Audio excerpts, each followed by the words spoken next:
అమరత్వం కాదు కావాల్సింది, మనం చనిపోవడం కాదు కావాల్సింది, కలిసికట్టుగా పోరాటం చేసే తత్వం ఉండాలి తప్ప ప్రాణత్యాగం చేయొద్దని చెప్పి ఈ సందర్భంగా నేను విజ్ఞప్తి చేస్తున్నాను.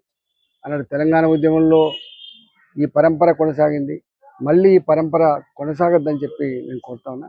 తప్పకుండా ఇప్పటికే అనేక మంది రాజకీయ పార్టీల నాయకులు కావచ్చు, ఇవాళ కొన్ని పార్టీలు కావచ్చు, ఈ బీసీల పట్ల జరుగుతున్న అన్యాయం పట్ల, వాళ్ళ మీద జరుగుతున్నటువంటి దాడి పట్ల సమాజం స్పందించేటువంటి ఆస్కారం ఉంది. కాబట్టి ఎక్కడ కూడా బలిదానాలకు ఒడిగట్టద్దని చెప్పి తెలియజేస్తా ఉన్నాం. వాళ్ళ కుటుంబం చిన్న పిల్లలు పాపం, ఇవాళ ఈశ్వరాచారి వాళ్ళ కుటుంబం 3 పిల్లలు, చిన్న పిల్లలు వాళ్ళ అత్త మాత్రమే, వాళ్ళ మామకు లేడు, ఒక పెళ్లి కానీ వాళ్ళ మరిదున్నాడు. అంటే కిరాయి ఇంట్లో ఉండి క్యాబ్ నడుపుకొని బతికేటువంటి బిడ్డ.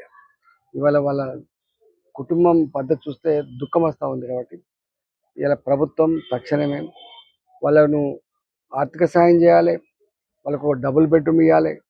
చిన్న పిల్లలు కాబట్టి పోషణ కోసం వాళ్ళ ఇంట్లో ఎవరికైనా ఉద్యోగం ఇవ్వాలని చెప్పి నేను డిమాండ్ చేస్తా ఉన్నాను.